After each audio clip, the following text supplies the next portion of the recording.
Saat IHSG koreksi 1,5%, justru saham Indosat atau ISAT malah naik 5,99%. Kalau kita melihat dari statistik unggulan yang ada untuk saham Indosat ini terpantau, jika kita lihat dari EPS-nya, sudah rilis laporan terbarunya untuk full year 2024, dia ada di 32,02 untuk di kuartal 4 2024. Jadi untuk full year-nya dia di 152,27.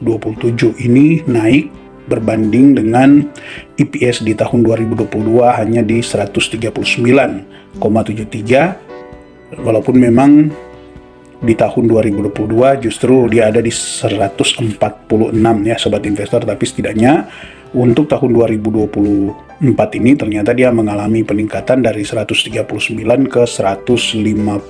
Ini ya kurang lebih 10% lah ada peningkatan EPS atau juga laba bersih dari Indosat ini yang kemarin hanya di 4,5 triliun menjadi 4,9 triliun. Nah, kalau kita masuk di valuasi ya, kita lihat di sini untuk valuasi dari Indosat ini current PE ratio-nya sekarang untuk annualize ada di 9,29. Sedangkan kalau kita lihat di price to book value-nya dia ada di 1,36 dan untuk price to sales-nya cukup bagus ya, ada di 0,82 dan juga EV to EBITDA-nya bagus ya, ada di 3,76. Nah, tentu dengan valuasi seperti ini, kemudian kita tahu memasuki kemarin kan ada Nataru dan juga akan memasuki masa Lebaran ini, tentu secara untuk kuartal 1 2025 ini kemungkinan besar laba bersihnya akan meningkat ya sobat investor untuk dari Indosat ini atau untuk emiten-emiten telekomunikasi yang lainnya juga, lebih khusus untuk yang seperti Indosat ini, Telkom, XL dan juga yang lainnya. Selanjutnya kalau kita melihat dari solvensinya ya, untuk kita melihat likuiditas dari Indosat ini berkaitan dengan kemampuan melunasi utang jangka pendek baik dari current ratio maupun di quick ratio-nya memang tergolong kecil ya, ada di 48% baik quick ratio maupun current ratio. Tetapi namun ini kan tentu karena perputaran uangnya terbilang sangat cepat ya untuk penjualan pulsa dan produk-produk dari Indosat yang lainnya, tentu ini membuat sebenarnya ya masih bisa ditolerir lah untuk current ratio dan quick ratio yang di bawah 1 ini. Begitu juga dengan ketika melihat dari solvabilitasnya untuk debt to equity ratio, perbandingan antara hutang dan juga ekuitas dari Indosat terpantau ya memang agak tinggi 164%. Nah, kalau kita lihat di sini secara untuk current ratio dan juga untuk quick ratio sebenarnya mengalami perbaikan ya untuk di kuartal 4 2024. Ya, kita tahu kan untuk current ratio ini artinya mengukur kemampuan perusahaan membayar utang dalam jangka pendek dengan aset lancar yang dia miliki, dan juga untuk quick ratio ini berbicara tentang kemampuan perusahaan melunasi utang dalam jangka pendek dengan menggunakan aset yang paling liquid. Nah, yang membedakan tentunya untuk current ratio dia memasukkan persediaan, sedangkan untuk quick ratio itu tidak memasukkan persediaan. Jadi memang yang paling liquid untuk bisa melunasi utang dan terpantau mengalami agak membaik ya di kuartal 4 2024 ini. Sedangkan untuk debt to equity ratio-nya dia terpantau di sini makin bagus, makin baik ya, makin menurun. Dari 2023 bahkan pernah ada di hampir 200%. Sekarang tinggal di 164%. Kemudian selanjutnya kita masuk di profitability, terpantau di sini untuk return on asset-nya dia 4,29% ya untuk TTM, dan untuk return on equity-nya ini bagus ya, di atas 10%, ada di 14,66%. Operating profit margin-nya kuartal dia 16,84%, sedangkan net profit margin-nya 7,34%. Nah, kita masuk di statistik unggulan lainnya, kita lihat dari dividen. Ya, untuk dividen TTM-nya sekarang menunjukkan di angka 67 ya sobat investor, dengan payout ratio dia di 44%. Jadi ya potensi dividen yield-nya di kisaran 4,74%, dan pembagian terakhir itu ada di 3 Juni 2024. Nah, kalau sobat investor menggunakan Stockbit Sekuritas untuk melihat pembagian dividen dari Indosat, maka ada hal yang perlu diperhatikan di sini ya. Bahkan di aplikasi-aplikasi lain juga Ya, sobat investor, jangan terjebak dengan hanya melihat, apalagi bagi Anda yang baru mau masuk ya, jangan terjebak dengan hanya melihat histori pembagian dividen di tahun-tahun sebelumnya. Bahkan bisa Anda lihat di tahun 2020 dia membagikan 828, 920, kemudian 2021 248, 2022 255, dan 2023 268. Nah, teman-teman atau sobat investor, jadi teman-teman perlu perhatikan data ini adalah data sebelum kemarin bulan Oktober 2024 Indosat itu melakukan stock split. Jadi jangan terjebak ya, melihat wah tahun kemarin dia membagikan dividen 268, maka jika dibandingkan dengan harga sekarang berapa puluh persen kalau setidaknya dia sama. Padahal tadi kita sudah lihat dia EPS-nya meningkat 10%. Jadi mungkin kita akan berpikir dia akan membagikan dividen di kisaran ya 280 ya, seperti itu jika dividen payout ratio-nya sama. Sebenarnya tidak ya sobat investor. Jadi ini data sebelum di stock split ya.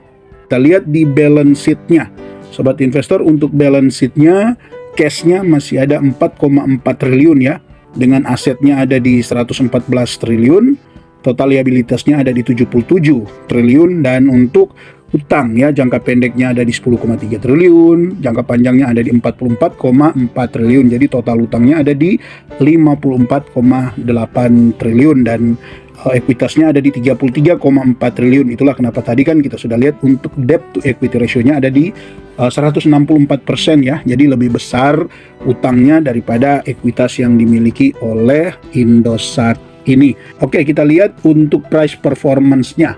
Untuk satu minggu dia minus 11,29%, satu bulan minus 15,52%, 3 bulan dia minus 42,01%, dan 6 bulan dia minus 48%, sedangkan satu tahunnya dia minus 51%. Jadi di harga sekarang ini Indosat sudah terkoreksi 51% ya sobat investor dari all time high-nya di satu tahun terakhir ini.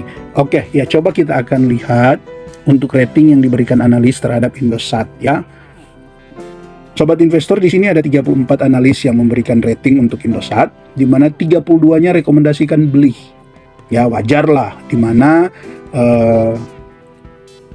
laba bersihnya tumbuh, sedangkan secara harga saham sudah terkoreksi 51% dalam satu tahun ya. Boleh dibilang wajar lah kalau merekomendasikan untuk dari 34, 32-nya rekomendasikan beli, 2 tahan, dan tidak ada yang rekomendasi jual.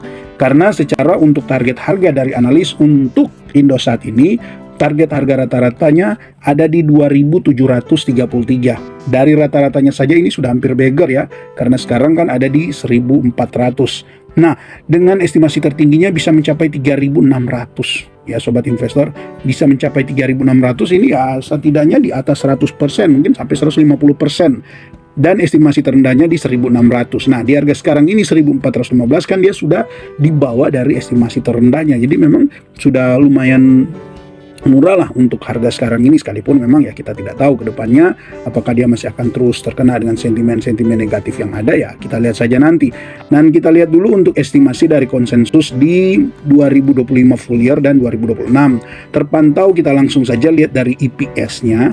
Untuk EPS-nya kan full year 2024 ada di 152,27. Nah, di 2025 estimasinya dia masih bisa meningkat ke 177,51, dan bahkan untuk 2026 masih meningkat lagi, bahkan ini lebih tinggi ya, di 210,55 untuk EPS-nya. Kita akan compare ya, ini lebih bagus lagi kita compare, kita bandingkan dengan Telkom dan juga Excel ya. Mungkin untuk yang lain saya tidak bahas, saya ambil saja beberapa bagian penting. Kita coba lihat dari PE ratio-nya ya. Indosat ada di 9,29, Telkom ada di 9,79, dan Excel ada di 16,31. Jadi masih Indosat yang lebih murah. Nah, kalau kita lihat dari price to book value-nya, kita lihat Indosat ada di 1,36, Telkom 1,70, dan Excel 1,14. Jadi masih di bawah dari Excel ya, masih di atas dari Excel, tapi justru di bawah dari Telkom kalau dilihat dari price to book value-nya. Nah, kalau kita lihat dari price to sales-nya, dia ada di 0,82. Sedangkan Telkom 1,54 dan Excel 0,86. Jadi secara dilihat dari price to sales-nya, Indosat ini bagus ya Sobat Investor, dan EV to EBITDA-nya juga dia ada di 376, Telkom 367, dan Excel 410. Jadi masih di atas sedikit ya dari Telkom. Oke Sobat Investor, mungkin ini dulu untuk update terbaru dari Indosat ini. Semoga Anda bisa melakukan analisa lebih mendalam. Jika Anda tertarik untuk saham ini ya, Anda bisa mengecek untuk finansialnya ya. Tentu di sini banyak ya yang bisa Anda cek juga dari laba ruginya, neracanya, kemudian Anda bisa juga cek untuk arus kasnya seperti apa. Nah, tentu itu bagian Anda untuk terus mengupdate ya laporan-laporan yang ada, agar supaya pembelian saham Anda itu bukan sekedar spekulasi, tapi benar-benar berdasarkan hasil analisa yang mandiri. Oke, terima kasih untuk Anda yang terus mendukung channel ini. Tetap semangat berinvestasi. Dan jika Anda punya tanggapan, saran, kritik, bahkan informasi terbaru berkaitan dengan Indosat ini, silakan Anda tulis di kolom komentar. Dan bagi Anda yang terus mendukung channel ini lewat Super Thanks berlangganan, terima kasih dan salam IHSG Investor. Harus selalu gembira.